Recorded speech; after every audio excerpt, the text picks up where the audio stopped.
Hi everyone, it's going to be a little bit of a different video today. I'm going to be going through the top 10 reasons why people fail their driving tests. So we're going to go through that list. If you like what you see, hit like, hit subscribe, hit that notification bell, leave a comment down below. Maybe you might have done your test and had one of these happen on your driving test. If you want lessons, I'll leave a link to my Facebook page down below. Send me a message on there. I'll get back to you as soon as I can. I might be on a lesson, but I will definitely get back to you as soon as I'm finished. Okay, so the what it is the DVSA. They're the people that do the driving tests. Each year they release the top 10 reasons for why people fail their driving test. This set of data is from the 4th of December 2017 to the 3rd of December 2018. So that was when they brought in the new driving test, where you may be asked to follow a sat nav, or you may be asked to do one of the new manoeuvres or the new show me tell me questions. So the DVSA do around about 2.5 million driving tests a year. 45.8 of them are passes, so around 55% of all driving tests are fails. And we're going to go through the top 10 reasons, and hopefully it helps you avoid one of these on your driving test. So I'll go from 10 to 1, so number 1 will be the one that causes the most fails. So number 10 is reverse park control. So this is either the reverse parallel park or the reverse bay park. What tends to be the issue is it goes down as control as number 10, but usually it can be a fault with observation, not steering at the right time, or steering too late, steering too early, and ending up out of position. So if you're doing reverse bay park, as you're reversing in, check your mirrors, check your side mirrors. You might be able to see you should be able to see the white lines of the bay that you're aiming for by checking your mirror. So if you're doing the correct observations, you might see, oh, there's the line there, I'm a little bit close, maybe I need to adjust my position slightly. Check that mirror, yeah, I'm definitely now within both sets of white lines. If it's the parallel park, it might be when you've swung around, you could have swung around too far, or if you're reversing back before steering right, you could have gone back too far, and you've ended up going into the curb and mounting the pavement. If you do the manoeuvre and you do get stuck on the pavement, drive yourself forward, get off of that curb. If you keep going backwards, that's what causes the fail, mounting the pavement. Just get yourself out of that situation and just try and reverse it back in again. It could also be being too far away from the curb as you're steering back in. You might have steered too early. Have a look in your left mirror, you might be able to see the curb in that. You use that to help guide you in. If you think, oh, I'm a little bit far away from the curb here, I'll take a bit of steering out, or maybe I'll steer a bit to left, get it a bit closer. Use your observations, use what you see around you to help get your positioning right, and that will sort the control out. Number 9 is response to signs, road markings.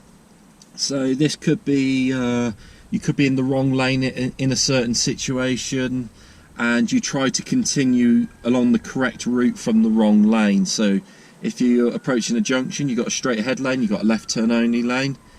If you're asked to go straight ahead and you end up in that left turn only lane, turn left.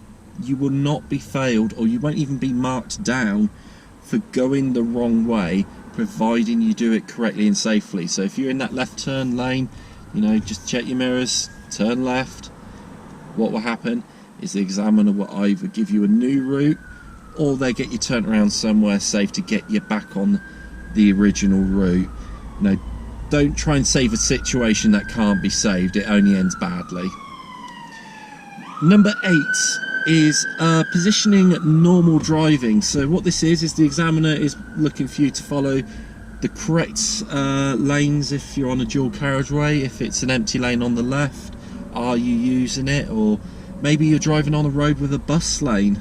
If you've got a bus lane, it's outside the hours of operation, the bus lane's on the left, you must use that bus lane. I'll put a video clip on the screen right now. It's where I was driving through High Wycombe, going along London Road there. The bus lane is 7 till 4. Sorry, 7 till 10 a.m, 4 to 6:30 p.m, Monday to Friday. If you're outside of those hours or those days, the bus lane is a normal driving lane, so you'll be expected to use it if it's on the left. It could also be related to your positioning within the lane. You know, are you too far over to one side? Are you not driving within the middle of the lane when it's you know, when you should be in the middle of the lane? Again, I'll put another example where if you're looking in my car, the white line that's to your right, it looks like it disappears near the bottom right corner of the windscreen. It might be slightly different in your car, but the clip that I got on the screen will just give you a general idea. Number 7, move off control. So this could be repeatedly stalling whilst trying to pull away at one time, or you know, at various times throughout the test, or maybe stalling in a dangerous place. So if it's just a simple, you go to pull away at the side of the, you know, from the side of the road, you go to pull away and you stall it. Have a look why you stalled. Because if I stall it, first thing I do, I look at my gearbox. Did I have it in the wrong gear? That might have been the reason why. If it was in the right gear, then you then ask yourself next question: did I not put enough power in, or did I pull the clutch up too quick? You know, if you stall, just think about why you stalled. Because it does happen where someone who stalls, they're just in a panic. They think, get the engine restarted, try again, pull away, and they stall again because they haven't been looking into why they stalled. You know, just a simple look down at the gearbox is normally the answer, but just don't rush. You know, if you stall it and it's a non-dangerous situation, just take a brief moment, just relax, just have a look. What was my reason for stalling? It was probably that. I'll fix it. Do it next. You know, you do it correctly next time. You know, it could be you pulled the clutch up too quick. Maybe you pull up the clutch slower on your next attempt. Now it's pulled away. It's done exactly what you want it to do. So if it stalls, just take a moment. It could also be stalling in a dangerous situation. Maybe if you had that wrong gear, had you pulled out slightly from the junction and then it stalled because it was in the wrong gear, not enough power, and you're stuck in the middle of that junction. So be careful if you're slowing down or stopping.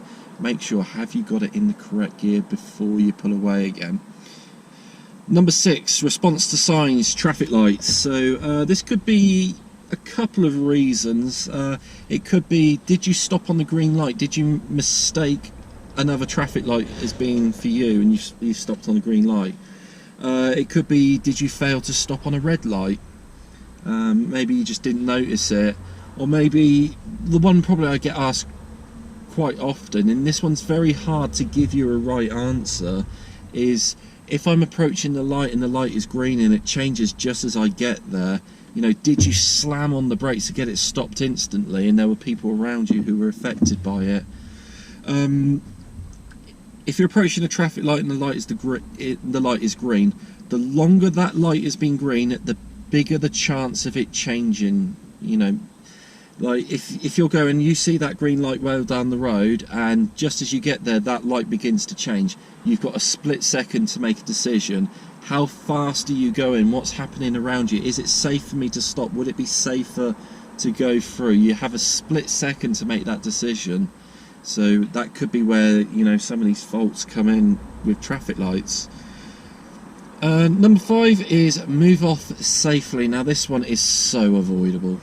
It's one of those, I look at it, it does surprise me that it is in the top 10 because it can be so easily avoided. You know, when you're doing your driving test, your examiner will ask you around about 4 or 5 times in the test, can you pull over in a safe position? And then they'll ask you to drive away from that position. What happens is the examiner says, when you're ready, drive on, person, check mirrors, goes. That's not enough. What you need to do is you need to check left blind spot, left mirror, centre mirror, right blind spot. Is it safe all around you? Are there cyclists? Are there cars? If there is something around you, you don't pull away in that situation. You know, you go, okay, there's a car there, I'll let them go by, I'll just check again, make sure, might have changed. Yes, it's safe, let's go. You know, that one is so easily avoidable.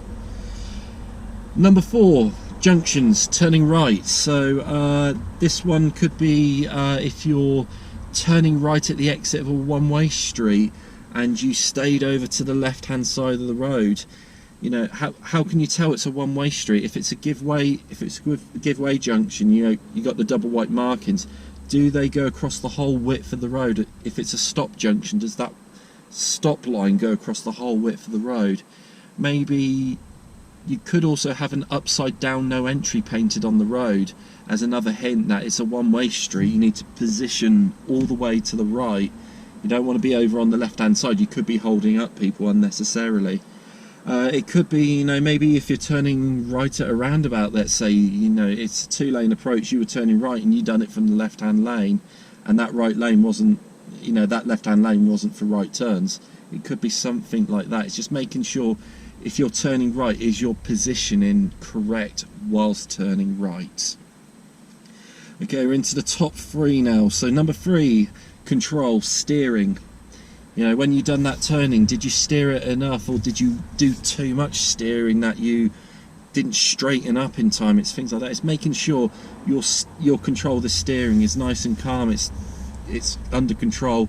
You're steering it, positioning it, you know, into the correct. You're steering it into the correct positionings. It could be maybe if you're doing a turning, maybe you approaching too fast, you weren't able to get the steering, or maybe you steered too quickly and you weren't able to steer it back. So it's just being careful with how you use your steering, making sure you're not ending up in positions or situations you don't want to be because of lack or too much steering. Okay, now number 2 and number 1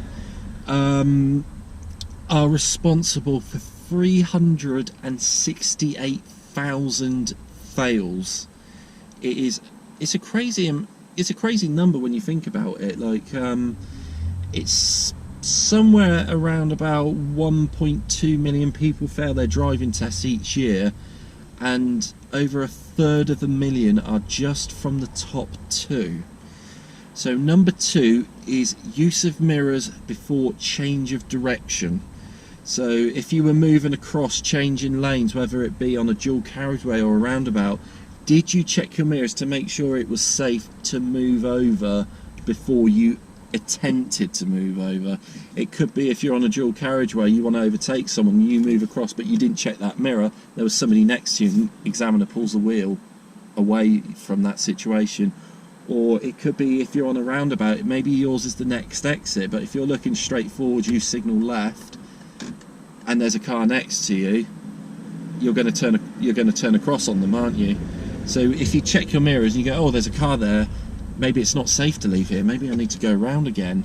I've had it where students have done that before, where they've checked their left mirrors, they've gone, there's too many cars on the left, I need to go round again. And then when they got back round to that correct exit, they checked their mirrors and gone, okay, it's safe, I'm going to leave the roundabout. So it's checking your mirrors. What do you see in the mirrors, and are you acting accordingly from what you see? Okay, and now number 1, it's always the same each year. It's observations at junctions. You know, were you, let's say, approaching a crossroad, did you go straight through that crossroad without checking it was safe on both sides? Because, you know, the examiner didn't say anything. If the examiner didn't say anything, you go straight ahead. You know, did you realise it was a crossroad? Maybe a way of knowing if you're approaching a crossroad is if you're on an unmarked road. When you approach the crossroad and it's not your priority, you start getting road markings. So that it's looking out for those. Or maybe you've approached the junction, you've come to a stop and you're checking both sides, you haven't done a sufficient check and you go to pull out and there's a vehicle there and you force them to slow down, possibly stop, things like that. The way of avoiding that is I like to call it the walking rule. If you pull up at the junction, you're looking left and right, you see a vehicle, imagine you're stood at the side of the road. If you would walk across the roads at that time, there's enough time for you to pull out. If you look and you see the vehicles and you go, I wouldn't walk out on that one, you wouldn't drive the car out in that situation. There just wouldn't be enough time. But then it's also, when you're pulling out of the junction, it's making sure you don't pull out too slowly. It's getting up to, it's getting pulled out and up to speed as well. So making sure that if you're pulling out of a junction, you're not affecting anyone unnecessarily as you pull out. So it's just making sure you've got enough time and you've safely pulled out of that junction. So those are the top 10 reasons for failing your driving test. Hopefully, by being aware of it and some of the examples that I've put on the screen there, hopefully that will help you avoid them on your driving tests, and hopefully it gets you passed, because of the driving test, 45.8% are passes. Statistically, you are more likely to fail a driving test than you are to pass them. So we're going to work, hopefully go through these. Hopefully we avoid those 10 things, and hopefully that will lead to a pass on your test. But if you like what you see, hit the like, hit subscribe, hit the notification bell so you don't miss out. Leave a comment down below how you're doing with your driving. Was this video a help to you? And if you want lessons, want anything like that, I'll leave a link to my Facebook page down below. Just drop me a message on there and I'll get back to you as soon as I can. But for now, that'll be all for today, and we'll see you next time.